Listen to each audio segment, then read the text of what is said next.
जाकर दुआएं मांगने की, अल्लाह से मांगना कहीं से भी मांग लो। तो मुझे जवाब दीजिए, हजरत याकूब अलैहिस्सलाम के लिए हजरत यूसुफ अलैहिस्सलाम मिस्र से ही दुआ कर देते कि या अल्लाह मेरे वालिद की बीनाई वापस लौटा दे, क्या जरूरत थी अपना कुर्ता भेजने की। अस्सलामु अलैकुम रहमतुल्लाहि व बरकातुहू। दोस्तों, अल्लाह के वलियों के क्या शान होते हैं, इसी मौजू पर एक खूबसूरत बयान है मौलाना अब्दुल हबीब अत्तारी साहब का, वो समाअत करें। अल्लाह के एक बहुत ही अजीम वली कहते दोस्त को, अल्लाह के एक दोस्त के कदमों में बैठे हैं और उनके उर्स का सिलसिला है। तो कुछ औलिया किराम के बारे में ही मैं अर्ज करना चाहूँगा ताकि मज़ीद दिल में अल्लाह के दोस्तों की मोहब्बत बढ़े और अंदाज़ा हो कि ये कितनी बड़ी हस्तियाँ होती हैं और फिर उनके फैज़ान को कैसे हासिल करना है। कुरान मजीद फुरकान हमीद में रब अज़्ज़ व जल इरशाद फरमाता है, अला इन्ना औलिया अल्लाहि ला खौफुन अलैहिम वला हुम यहज़नून अल्लज़ीना आमनू व कानू यत्तकून। अल्लाह कुरान में फरमाता है, सुन लो बेशक अल्लाह के वलियों पर ना कुछ खौफ है ना कुछ गम, वो जो ईमान लाए और परहेजगारी करते हैं। मुफस्सिर शहीर खलीफा आला हजरत मुफ्ती नईमुद्दीन मुरादाबादी अलैहि रहमतुल्लाहिल हादी इस आयत के तहत क्या फरमाते हैं, इसकी ये समझिए कि जो तफसीर है उसमें मैं क्या अता फरमाते हैं कि वली अल्लाह वो है जो फ़राइज़ से कुर्ब इलाही हासिल करे और इताअत इलाही में मशगूल रहे, इसका दिल नूरे जलाले इलाही की मारिफत में मुस्तगरक, यानी वो उसी में ही उनका दिल जो है वो अल्लाह की यादों में, अल्लाह की मारिफत में उनका दिल जो है वो सुभान अल्लाह झूमता रहे। लिखते हैं, जब देखे तो कुदरत इलाही को देखे, जब सुने तो अल्लाह की आयतें सुने, जब बोले तो रब की पाकी बयान करे, जब हरकत करे तो ताअत इलाही में हरकत करे। सुभान अल्लाह। तो ऐ मेरे प्यारे इस्लामी भाइयों, एक और जगह रब कुरान में फरमाता है, इन्ना औलियाहु इल्लल मुत्तकून, औलिया तो परहेजगार ही हैं, औलिया मुत्तकी होते हैं। ठीक है, तो याद रखिएगा कि वली अल्लाह के लिए सबसे पहले ईमान और फिर तकवा और परहेजगारी शराइत की शर्त रखते हैं, शराइत की हैसियत रखते हैं। ये बात इधर बिठा लीजिए कि कोई बेदीन फासिक व फाजिर अल्लाह का वली नहीं हो सकता है। आजकल लोग बहुत जल्दी लोगों की बातों में आ जाते हैं, शरीयत पर अमल नहीं फिर भी उसको फॉलो करने लगते हैं कि नहीं हजरत बड़े पहुंचे हुए हैं। ये बात याद रखिए, कुरान कह रहा है औलिया परहेजगारी होते हैं, कोई फासिक, कोई फाजिर, कोई बेदीन वो अल्लाह का वली नहीं बन सकता है। शरीयत पहले है, शरीयत पर अमल जरूरी है। तो ये बात यूं समझिए हमारे लिए पैरामीटर है, और अगर आप भी अल्लाह के करीब होना चाहते हैं तो शरीयत पर अमल जरूरी है।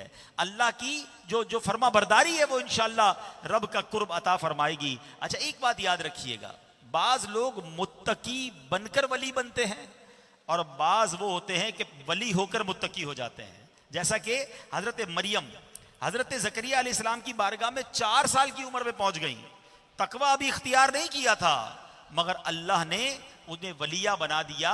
और इसी तरह हजरत आदम अलैहिस्सलाम पैदाइश से पहले मुत्तकी ना बने थे मगर खलीफतुल्लाह थे, यानी अल्लाह करीम अपना वली भी बना लेता है, फिर उन्हें तकवा भी अता फरमा देता है। तो पहली शर्त क्या है कि वो अल्लाह से डरने वाले, अल्लाह की बातों पर अमल करने वाले, शरीयत पर चलने वाले होंगे, जो औलिया किराम होंगे। इसी तरह मेरे प्यारे इस्लामी भाइयों, एक और बात याद रखिएगा कि औलिया अल्लाह, आला हजरत इमाम अहले सुन्नत फरमाते हैं कि अल्लाह ने कभी किसी जाहिल को अपना वली नहीं बनाया। एक तो मुत्तकी होते हैं, दूसरे इल्म वाले होते हैं। अल्लाह ने किसी जाहिल को अपना वली नहीं बनाया, बनाना चाहा तो पहले इल्म दे दिया, उसके बाद वली किया, क्योंकि जो इल्म जाहिर नहीं रखता वो इल्म बातिन कि इसका नतीजा कैसे पा सकता है। तो ये 2 बातें हमेशा याद रखिए कि आलिम वली होता है, कोई वली गैर आलिम वली नहीं हो सकता, कोई ऐसा वली नहीं हो सकता जो मुत्तकी परहेजगार ना हो, शरीयत पर चलने वाला ना हो, वो वली नहीं हो सकता। और जब फिर जिसे रब वली बना ले, अल्लाह जिसे ये मकाम दे दे, तो उसका मर्तबा कैसा है। अब मकाम सुनिएगा, मर्तबा सुनिएगा। हजरत अबू हुरैरा रदियल्लाहु ताला अन्हु इस हदीस के रावी है, सुभान अल्लाह, और ये सही बुखारी शरीफ की हदीस है। सरकार दो जहां सल्लल्लाहु ताला अलैहि वसल्लम ने फरमाया, अल्लाह अज़्ज़ व जल इरशाद फरमाता है। जब ये हदीस में अल्फाज होते हैं ना कि रब फरमाता है, तो अब उसे हदीस कुदसी कहा जाता है। यानी जबान तो नबी पाक अलैहिस्सलाम की हो मगर फरमान अल्लाह रब्बुल इज्जत का हो।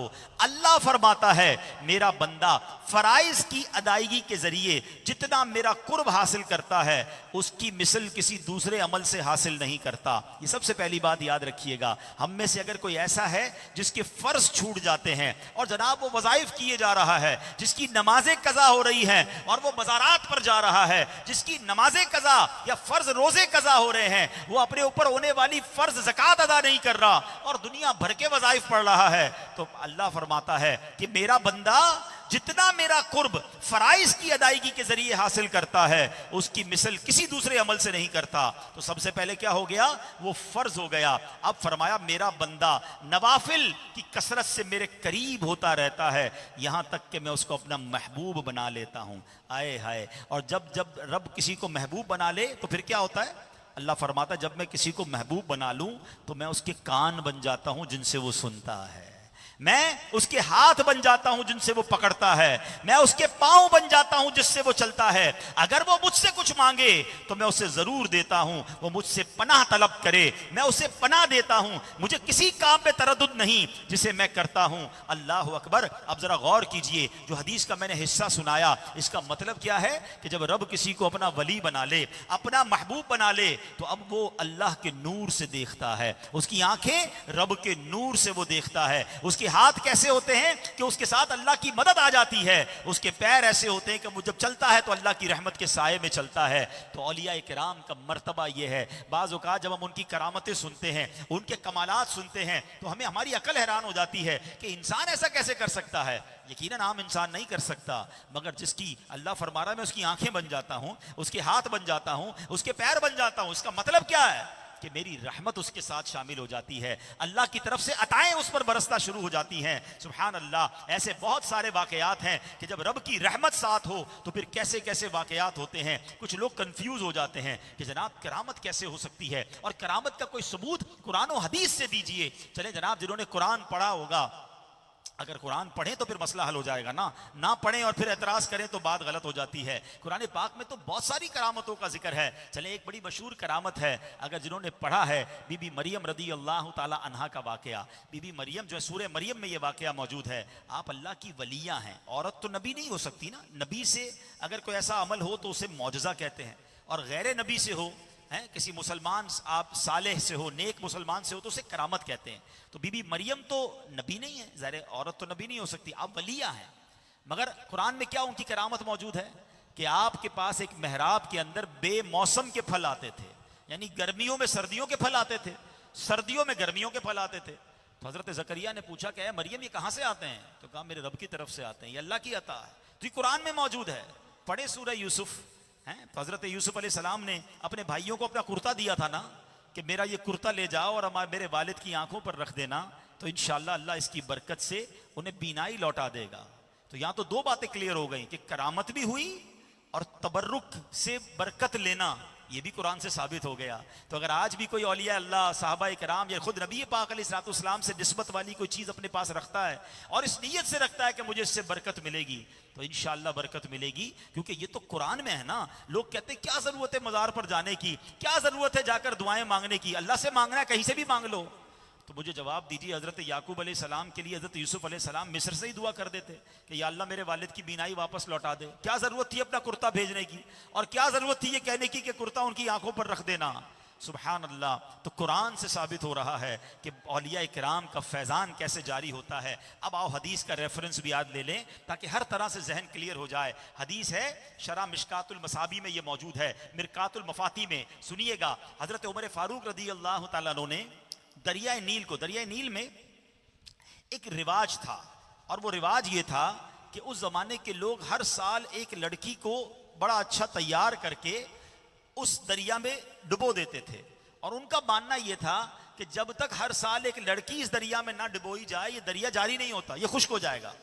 हजरत उमर फारूक रदी अल्लाह तआला को जब ये पता चला तो आपको जलाल आ गया कि क्या हमारे होते हुए ऐसी फरसूदा और ऐसी बेकार रस्म जारी रहेगी। अब हजरत उमर फारूक रदी अल्लाह तआला का कमाल देखिए, आपने सिर्फ लोगों को नहीं कहा कि लड़की दफन नहीं करनी है, गरक नहीं करनी है, आपने एक रुक्का लिखा, आपने एक लेटर लिखा। मैं हदीस सुना रहा हूं आपको, हैं, हदीस की किताबों में ये लिखा है। आपने लेटर किसको लिखा? किसी इंसान को नहीं, आपने दरिया नील को लेटर लिखा है। दरिया को कौन लेटर लिखता है? आपने कहा मेरा रुक्का ले जाओ और जाकर ये रुका जो है दरिया नील में डाल देना। और वो दरिया नील के लिए रुका क्या था, वो लेटर क्या था? आप कहते हैं कि ए दरिया नील, अगर तू अपनी मर्जी से चलता है तो बेशक खुश्क हो जा, हमें तेरी कोई जरूरत नहीं है।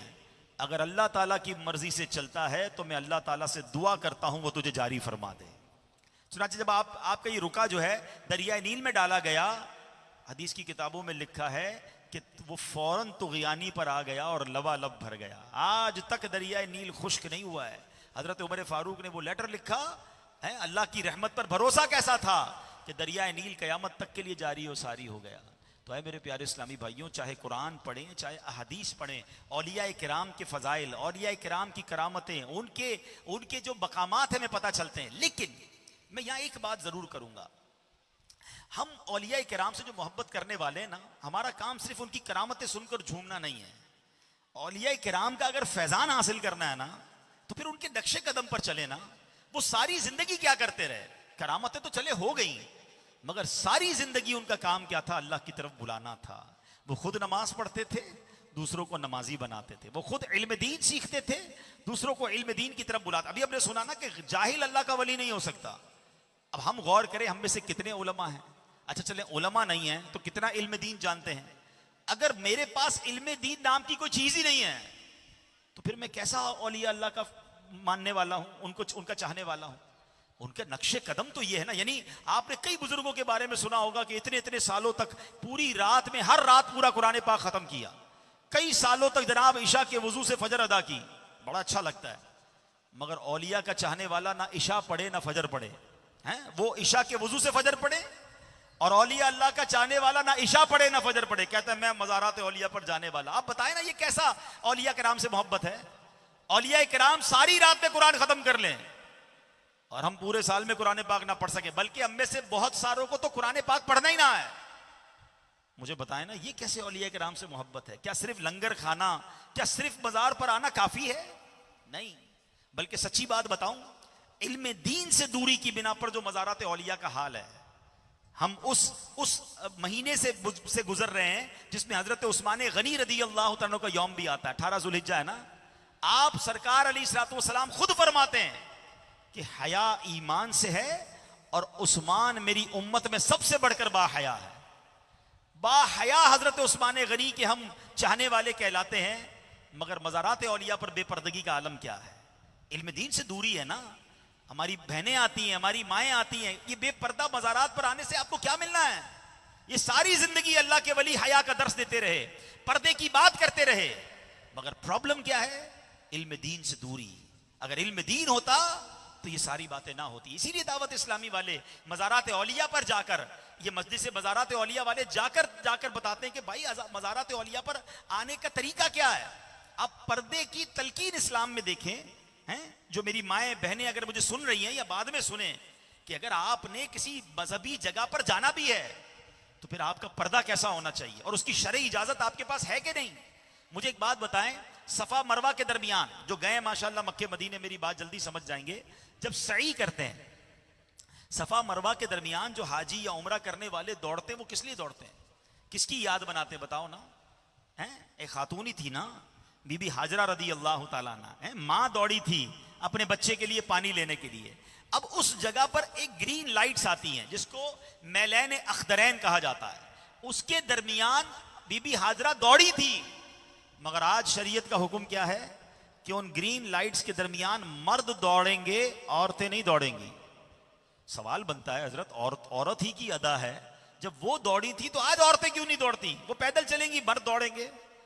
फरमाया मर्द और औरत एक साथ होते हैं तो औरत दौड़ेगी तो उसके पर्दे में डिस्टर्बेंस आ जाएगी। मर्द और औरत साथ दौड़ेंगे तो औरत के कुछ मामलात ऐसे हैं कि वो दौड़ेगी मर्दों के साथ तो उसके पर्दे में मामला खराब हो जाएगा।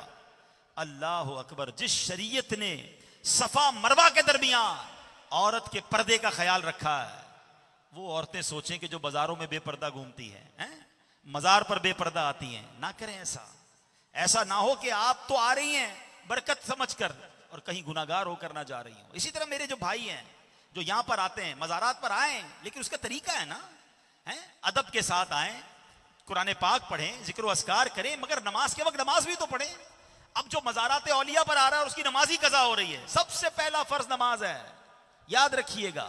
अगर नमाज ही कज़ा हो गई तो फिर अल्लाह की बारगाह में क्या जवाब दोगे? फिर कोई वजीफा काम नहीं आना। किबला शेख तरीक़त अमीर अहले सुन्नत बड़ी प्यारी बात फरमाते हैं कि बालिग मुसलमान मर्द और औरत के लिए सबसे अफजल वजीफा 5 वक्त नमाज है। ये सबसे अफजल वजीफा है। पहले तो नमाज की पाबंदी है ना। अभी आपने क्या सुना है कि शरीयत के पाबंदी के बगैर कोई अल्लाह का वली नहीं बन सकता। तो अगर अल्लाह के औलिया का फैजान लेना है तो हमें भी शरीयत का पाबंद बनना होगा। ऐ मेरे प्यारे इस्लामी भाइयों, अब आइए मैं यहां पर एक और खूबसूरत तत्बीक कैटेगरी बयान करूंगा, आपका ईमान ताज़ा हो जाएगा कि अल्लाह ने अपने बंदों के मर्तबे कैसे सुभान अल्लाह रखे हैं। हजरत बायजीद बिस्तामी रहमतुल्लाह तआला अलैह इरशाद फरमाते हैं, आम मोमिनों के मकाम की इंतहा सालिहीन के मकाम की इब्तिदा है। जो सालिहीन होते हैं ना, उनका जहां से मकाम शुरू होता है ना, आम बंदों का मकाम उधर खत्म हो जाता है। फरमाया सालिहीन के मकाम की जो इंतहा होती है ना, वो शहीदों के मकाम की इब्तिदा होती है। फिर फरमाया शहीदों के मकाम की जो इंतहा है वो सिद्दीकों के मकाम की इब्तिदा होती है। सिद्दीक के मकाम की जहां इंतहा होती है वो नबियों के मकाम की इब्तिदा होती है। फरमाया जब नबियों के मकाम की इंतहा होती है, जहां उनका मकाम खत्म होता है, फरमाया वहां से रसूलों के मकाम की इब्तिदा होती है। और फिर जहां रसूलों के मकाम की इंतहा होती है, वहां पर उलुल अज़म रसूलों के मकाम की इब्तिदा होती है।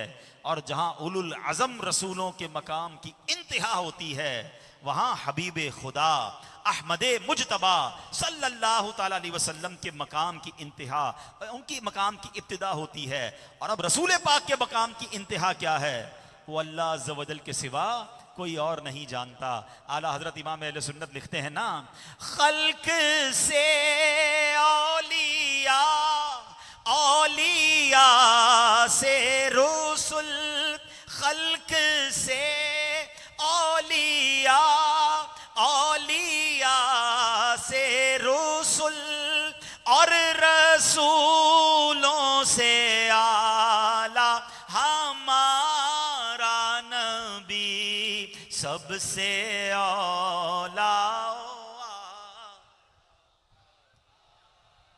सुभान अल्लाह, सुभान अल्लाह। अच्छा, यहां एक और बात भी कि कुछ लोग समझते हैं कि जनाब वली के लिए करामत दिखाना जरूरी है। यकीनन औलिया किराम से करामतें होती हैं, मगर किसी वली के लिए करामत बताना, करामत दिखाना या उसमें करामत होना ये लाजमी नहीं। याद रखिए, शेखुल इस्लाम हजरत सैयदना ज़करिया अंसारी रहमतुल्लाह तआला अलैह फरमाते हैं, ऐसा वली जिससे करामत का ज़हूर न हुआ, कभी कभी वो साहिब करामत वली से अफजल होता है, क्योंकि अफजल होने का मदार यकीन की ज्यादती पर है, करामत पर नहीं। तो करामत अल्लाह का वली होने के लिए भी जरूरी नहीं। ये अलग बात है, अल्लाह पाक उनको ऐसी निशानियां अता फरमा देता है कि जिससे लोगों का ईमान मजबूत हो जाए। अब आइए बात करते हैं जिस अजीम हस्ती के कदमों में हम हाजिर हैं, अब्दुल्ला शाह गाजी रहमतुल्लाहि तआला अलैह। जरा इनका तारुफ सुन लीजिए। बरसों से अब्दुल्ला शाह गाजी रहमतुल्लाहि तआला के मज़ार पर आ रहे हैं। हमारी भी पैदाइश कराची की है, जब छोटे से थे जब से हजरत के कदमों में आ रहे हैं। और ये ऐसे वाली कराची हैं, बल्कि शहर कराची वालों के लिए तो ये इतनी बड़ी नेमत है।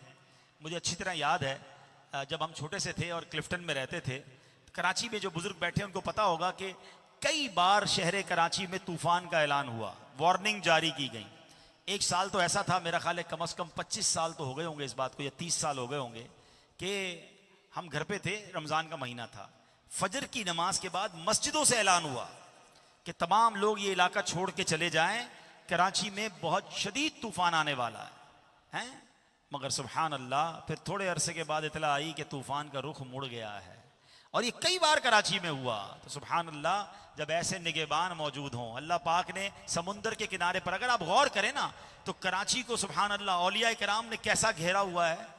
मजा केमाड़ी जाएं तो गायब शाह बाबा मौजूद हैं, जट्टी है ना, पानी है। आगे जाएं मनोड़ा तो वहां पर यूसुफ शाह बाबा मौजूद हैं। इधर आ जाएं तो अब्दुल्ला शाह गाजी रहमतुल्लाह तआला अलैह मौजूद। जिधर जिधर कराची में आप समुंदर के किनारे देख लें, सब जगह आपको औलिया किराम जलवा फरमा मिलेंगे। ऐसा लगता है औलिया किराम ने कराची को अपने हिसार में लिया हुआ है। चाहें तो इशारों से अपने काया ही पलट दें दुनिया की। हैं, ठीक है, मानने वाले ना माने, जिनको नहीं मानना वो उनका मसला है। हम अल्लाह, जब अल्लाह पाक अपने दोस्तों को इख्तियार दे तो हम कौन होते हैं एतराज करने वाले हैं। चाहे तो इशारों से अपने काया ही पलट दें दुनिया की। ये शान है उनके गुलामों की, सरकार का आलम क्या होगा। हैं, तो आओ जनाब अब्दुल्ला शाह गाजी रहमतुल्लाह ताला अलैह से फैजियाब होने वालों, जरा उनका तारुफ भी सुन लो और फिर आखिर में उनके नक्शा, उनके कुछ आदतें, ताकि जिससे हम भी उस पर अमल करने वाले बन जाएं। हज़रत अब्दुल्ला शाह गाजी रहमतुल्लाह ताला अलैह, इनका पूरा नाम है सैयद अब्दुल्ला शाह गाजी अल अश्तर। 98 हिजरी में आप इस दुनिया में तशरीफ लाए, यानी पहली हिजरी में आप इस दुनिया में तशरीफ लाए। आपने मदीना मुनव्वरा में आंख खोली। आए हाय, आपकी पैदाइश कहाँ हुई है? मदीना मुनव्वरा में। हज़रत अब्दुल्ला शाह गाजी अहले बैत अतहार के घराने से हैं। आपके वालिद का नाम सैयद मोहम्मद नफ्स ज़किया, जो कि इमाम हसन रदी अल्लाह तआला अन्हु के पोते हैं। और हज़रत अब्दुल्ला शाह गाजी हसनी हुसैनी सैयद हैं और आपका सिलसिला नसब 5वीं पुश्त में शेर खुदा मौला अली करमल्लाहु तआला वजहुल करीम से जाकर मिलता है। सुभान अल्लाह। आप के बारे में आता है कि आपके तालीम व तरबियत आपने आपके वालिद गिरामी के ज़ेरे साया मदीना मुनव्वरा में हासिल की। आप इल्म हदीस में माहिर थे, आप में इल्म के जौहर मौजूद थे और आपने अपने इल्म की रोशनियों से कई लोगों को मुनव्वर किया। अभी इल्म की बात हो रही थी ना, है कि इल्म सीखना चाहिए। हज़रत अब्दुल्ला शाह गाजी भी इतने बड़े आलिम थे। आप सिंध में 12 बरस तक इस्लाम की तबलीग में मसरूफ़ रहे और आप ही की बरकत से हज़ारों सैकड़ों लोगों ने इस्लाम कबूल कर लिया। ए कराची वालों, सिंध वालों, ये औलिया कराम का फैज़ान है। लोग कहते हैं औलिया कराम की तो बात ही ना करो, हैं? पाकिस्तान वाले कैसे भूल सकते हैं? हमारे पास तो अंबिया कराम नहीं आए ना। अंबिया कराम के बाद फैज़ान है, एहसान है सहाबा कराम का, और सहाबा कराम के बाद औलिया कराम ने यह दीन पूरी दुनिया में पहुंचाया। कैसे भूल जाए ख्वाजा गरीब नवाज को? हिंदुस्तान की सरजमीन पर गए, सुभान अल्लाह, 90 लाख गैर मुस्लिमों को मुसलमान कर दिया। पाकिस्तान पर एहसान है दाता हुजूर का। पाकिस्तान आए बाबा फरीद, पाकिस्तान आए हमारे अब्दुल्ला शाह गाजी रहमतुल्लाह ताला अलैह, इनके आने से लोग मुसलमान हुए। आज मैं और आप घर बैठे मुसलमान हुए। हमने क्या कोशिश की है? हम तो पैदा हुए तो माँ बाप मुसलमान थे, कानों ने पहली आवाज अल्लाहु अकबर सुनी, अजान की। हमने तो कोई मार नहीं खाई मुसलमान होने के लिए। मगर जिनकी बरकत से मैं और आप मुसलमान हैं, क्या उनको भूल जाएं? क्या उनके फैजान को भूल जाएं? ये औलिया इकराम हैं जिन्होंने इस धरती पर इस्लाम को पहुंचाया। और सुनिए, अंदरून सिंध में जो आपकी, यानी पाकिस्तान के इलाके में जो आपकी आमद हुई, यकीनन उस वक्त पाकिस्तान नहीं था, मगर ये धरती तो मौजूद थी ना। आप दूसरी हिजरी में यहाँ तशरीफ लाए और आप इस इलाके में, यानी सिंध में दाखिल होने वाले पहले सादात कराम के घराने से आने वाले मुबल्लिग थे। 20 जुल्हिज्जा 151 हिजरी में आपकी शहादत हुई और इसी इलाके में क्लिफ्टन में आपका मज़ार है। और सुभान अल्लाह, आप 760 ईस्वी में 400 अफराद के काफिले पर मुश्तमिल लोगों को लेकर जब सिंध में आए थे, तो सुभान अल्लाह, ये कदम जब इनके यहाँ लगे तो इस्लाम की बहारें आ गईं। अल्लाह करीम तुरबत अब्दुल्ला शाह गाजी रहमतुल्लाहि तआला अलैह पर अपने करोड़ों अनवार व तजल्लियात की बारिश बरसाए। आपके बहुत सारे करामात हैं, मगर एक बड़ी मशहूर करामत यह है कि जब आपका यहाँ इंतकाल हो गया ना, तो आपके मुरीदीन ने आपके मज़ार को घेर लिया और कहीं दुश्मन आपके मज़ार को निकाल कर ना ले जाए आपकी मैयत को, क्योंकि आपको शहीद किया गया था। तो आपका मज़ार यहाँ ऊंचाई पर था, अब तो सीढ़ियाँ वगैरह बन गई हैं, पहले यहाँ पहाड़ था और यहीं तक पानी भी था। तो आपने अल्लाह की बारगाह में दुआ की कि या अल्लाह, हमें बार बार पहाड़ चढ़ना पड़ता है, यहाँ पानी नहीं है, क्योंकि हर तरफ समुंदर था। तो सुभान अल्लाह, आप रहमतुल्लाहि ताला अलैह किसी मुरीद के ख्वाब में तशरीफ़ लाए और फरमाया, अल्लाह करीम ने तुम्हारी दुआ कबूल कर ली है। अपने इशारा फरमाया कि इस जगह जाकर कुआं खोदें, मीठा पानी निकलेगा। ये 2 हिजरी में पानी का कुआं खोदा गया है। आज 1200 साल से ये मीठे पानी का कुआं जारी है। आज भी लोग यहाँ से पानी लेके जाते हैं ना। आप जरा गौर करें कि चारों तरफ समुंदर हो और बीच में से मीठा पानी निकल आए, तो ये अल्लाह वालों की शान होती है। और ये करामत आप आज भी देख सकते हैं और इससे बरकतें लूटने वाले लूट रहे होते हैं। वापस आते हैं, अब सीखना क्या है? आप इल्म दीन फैलाने वाली शख्सियत थे। क्या हमें इल्म दीन आता है?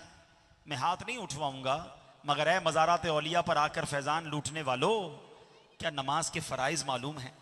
सबसे पहला फ़र्ज़ तो नमाज है ना। क्या नमाज की शराइत हमें मालूम है? क्या हमें गुस्ल और वज़ू के फ़राइज़ मालूम हैं? क्या नमाज जनाजा का तरीका आता है? क्या हम में से ऐसे लोग हैं जिनको पूरा कुरान तजवीद के साथ मखारिज के साथ पढ़ना आता हो? अगर नहीं आता तो आप खुद सोचें कि मैं जिसके कदमों में आया हूं ये मौला अली की औलाद है। और मौला अली कौन है कि नबी पाक अलैहिस्सलाम फरमाते मैं इल्म का शहर हूं और अली उसका दरवाजा है? हम उस अजीब शख्सियत के कदमों में मौजूद हैं और हम इल्म दीन से इतना दूर हैं। नहीं मेरे प्यारे इस्लामी भाई, ये दावत इस्लामी वाले आपके पास मौजूद हैं, ये मदनी काफिलों में ले जाते हैं आपको, ये कभी आपको नमाज कोर्स करवाते हैं, कोई पैसे भी नहीं लेते आपसे। आइए इस मदनी माहौल से वाबस्ता हों, नमाजें सीखें, तिलावत सीखें, इल्म दीन सीखें, वल्लाह आप इल्म दीन सीखें, फिर देखें औलिया किराम का कैसा फैजान हासिल होता है। और दूसरी बात क्या सीखनी है? अब्दुल्ला शाह गाजी कहां पैदा हुए थे, कौन बताएगा? कहां पे, जोर से बताइए। मदीना मुनव्वरा में। मजार कहां है? कराची में। ये अकेले अब्दुल्ला शाह गाजी नहीं है। अब आप मेरी बात सुनिए, अब आप दुनिया में कहीं भी मजार पर जाए ना तो ये चेक कीजिएगा कि साहिब मजार की पैदाइश कहां की है। दाता हुजूर लाहौर के नहीं हैं, बाबा फरीद पाक पतन में पैदा नहीं हुए हैं, बाहुद्दीन जकरिया मुल्तानी मुल्तान में पैदा नहीं हुए, ये कहीं और पैदा हुए, किसी और मुल्क में थे, दीन फैलाने के लिए आए, ऐसा सफर किया कि वापस ही नहीं जा सके। मैं और आप दीन के लिए क्या कर रहे हैं? नेकी की दावत दे रहे हैं, अमर बिल मारूफ व नहीं अनिल मुनकर। ये फरीजा है हम पर कि हम दूसरे लोगों तक दीन पहुंचाएं, उन्हें अल्लाह रसूल का पैगाम पहुंचाएं। अगर औलिया से औलिया की बरकतें लेनी है ना तो उनके नक्शे कदम पर चलें। आज के दौर में ये दावत इस्लामी का माहौल है, कभी 3 दिन, कभी 12 दिन, कभी 1 महीने के मदनी काफले में ले जाते हैं। अरे यही तो औलिया ने किया, हमें तो 3 दिन बाद वापस आने का मिलता है, ये तो वापस ही नहीं जा सके। ये तो आए थे सोच करके वापस नहीं जाना है। हमारा क्या होता है? हमारे दादा जिस कब्रिस्तान में, वालिद साहब भी उसी कब्रिस्तान में, हम भी उसी कब्रिस्तान, हमने पहले ही प्लान किया होता है। अल्लाह वाले निकल जाते थे फिर वापस नहीं आते थे, और ये सहाबा किराम ने भी किया। मुझे बताएं ना, सहाबा किराम अलैहिम रिदवान में, चले आप में से कुछ लोगों की इंशाअल्लाह वो कहते हैं ना मालूमात में भी इजाफा होगा। सहाबा किराम अलैहिम रिदवान मदीना मुनव्वरा के कब्रिस्तान में कितने सहाबा हैं? तकरीबन 10,000 सहाबा किराम के मज़ारात हैं। मगर आपको पता है हज्जतुल विदा के मौके पर मेरे आका के खुतबे में कितने सहाबा थे? 1,24,000 सहाबा थे। तो 10,000 मदीना मुनव्वरा में, बाकी कहां गए? बाकी पूरी दुनिया में फैल गए इस्लाम पहुंचाने के लिए। हम कब खिदमत करेंगे? हमारे सामने बुराइयां होती हैं, हमारे माथे पे बल नहीं आता। मैं आखिरी हदीस सुना देता हूं, एक आखिरी रिवायत सुन लीजिए, फिर इंशाअल्लाह बयान खत्म करते हैं। मनकूल है कि अल्लाह ताला ने हजरत यूशा बिन नून अला नबीना वालेस्सलाम पर वही भेजी कि आपकी कौम के 1,00,000 आदमी अजाब से हलाक किए जाएंगे, जिनमें से 40,000 नेक हैं और 60,000 बद यानी बुरे हैं। तो आप अलैहिस्सलाम ने अर्ज की, या अल्लाह, बद किरदारों को हलाक करना तो समझ आ रहा है कि वो तुझसे नाराज है, नेक लोग क्यों हलाक किए जाएंगे? तो अल्लाह करीम ने इरशाद फरमाया, ये नेक लोग भी इन बद किरदारों के साथ खाते और पीते हैं, मेरी नाफरमानियां और गुनाह देखकर इनके चेहरों पर नागवारी का असर तक नहीं होता है। यानी उन नेकों को भी अजाब दिया जाएगा जिनके सामने गुनाह हो रहे हैं और उनको कोई असर नहीं पड़ता है। ऐ मेरे प्यारे इस्लामी भाइयों, आइए हदीस पाक सुनिए। सरकार दो आलम अलैहिस्सलाम का फरमान इबरत निशान है, जब तुम में से कोई बुराई देखे उसे चाहिए कि बुराई को अपने हाथ से बदल दे, और जो अपने हाथ से बदलने की कुव्वत ना रखे उसे चाहिए अपनी जबान से बदल दे, और अगर उससे जबान से बदलने की भी इस्तिताअत ना रखे तो उसे चाहिए कि दिल में बुरा जाने, और ये कमजोर तरीन ईमान की अलामत है। यानी ये कम से कम इतना ईमान तो हो कि बुरा समझे। आजकल तो यहां बुराई होने लगे, लोग जमगट्टा लगाकर देखने खड़े हो जाते हैं, मजा ले रहे होते हैं, इंजॉय कर रहे होते हैं, हालांकि अल्लाह की नाफरमानी हो रही है। नहीं मेरे प्यारे इस्लामी भाइयों, ये जो हमारी कैफियत है ना, हमारी रोजी में तंगी है, हमारे हालात बुरे हैं, हम अमन व अमान में नहीं है, हमारी टेंशन ही खत्म नहीं हो रही है। बुराई को देखकर कोई बुरा समझ ही नहीं रहा, बल्कि अब तो बुराई की दावत देने वाले बन गए। होना क्या चाहिए? नेकी की दावत दे, बुराई से रोके। मगर उल्टा हो गया, लोग बुराई की दावत दे रहे हैं और नेकी करने वाले को रोक रहे हैं। ये औलिया इकराम का अंदाज नहीं है। तो आखिरी पैगाम ये लेकर जाइए, ऐ अब्दुल्ला शाह गाजी रहमतुल्लाह तआला अलैह के कदमों में हाजिर होने वालों, आज ये नियत कर लें इंशाअल्लाह कि अब अगली जो जिंदगी है ना, वो अल्लाह के वलियों के नक्शे कदम पर चलेगी। हम भी अपने हिस्से का चराग जलाएं ना। सारी जिंदगी इनके मजार पर आए, क्या कयामत के दिन इनसे मिलना नहीं है? हमारी दुआ है कि अल्लाह हमारी इनसे मुलाकात करवाए। गौसे पाक से हमें मिलना है इंशाअल्लाह। इमाम हुसैन के कदमों में क़यामत के दिन हाजिरी देनी है, जिनका सारी जिंदगी नाम लिया, दाता हुजूर से इंशाअल्लाह मुलाकात करेंगे। गरीब नवाज के कदमों में जाएंगे। देखे तो सही अल्लाह के वली कैसे हैं, लेकिन जब आप उनके पास जाएंगे तो कुछ बताने के लिए भी तो होना कि हुजूर मैं भी अपने हिस्से का चिराग जला कर आया हूं, मैं भी आपकी तरह कुछ लोगों को नमाज की दावत देने गया था, मैंने खुद भी इल्म दीन सीखा था और मैं दूसरों तक इल्म दीन पहुंचाने वाला था, फिर मजा आएगा ना। तो आओ आज से इनके नक्शे कदम पर चलना शुरू कर दें। तो दावत इस्लामी के दीनी माहौल से वाबस्ता हों, हफ्तावार इज्तिमा में शिरकत करें, मदनी काफिलों में सफ़र करें। रब्बे करीम से दुआ है कि अल्लाह करीम हम सबको इल्म दीन सीखने वाला बनाए और दावत इस्लामी के मदनी काफिलों का मुसाफिर बनाए। आमीन। दोस्तों, आपने बयान को सुना और उम्मीद करता हूँ कि आपने बयान से बहुत कुछ सीखा। दोस्तों, ये बात हकीकत है कि कोई जाहिल अल्लाह के वली नहीं हो सकता, और अगर किसी जाहिल को अल्लाह ताला वली बनाना चाहता है तो उससे पहले इल्म अता करता है। दोस्तों, और ये भी है कि वली होने के लिए करामत दिखाना शर्त नहीं है, बल्कि वली की सबसे बड़ी करामत ये है वो शरीयत पर अटल रहे। तो दोस्तों, ये वीडियो, ये बयान कैसा लगा कमेंट करके ज़रूर बताइएगा। मिलते हैं किसी और वीडियो में, तब तक अपना ख्याल रखें। खुदा हाफिज़। अस्सलामु अलैकुम व रहमतुल्लाह।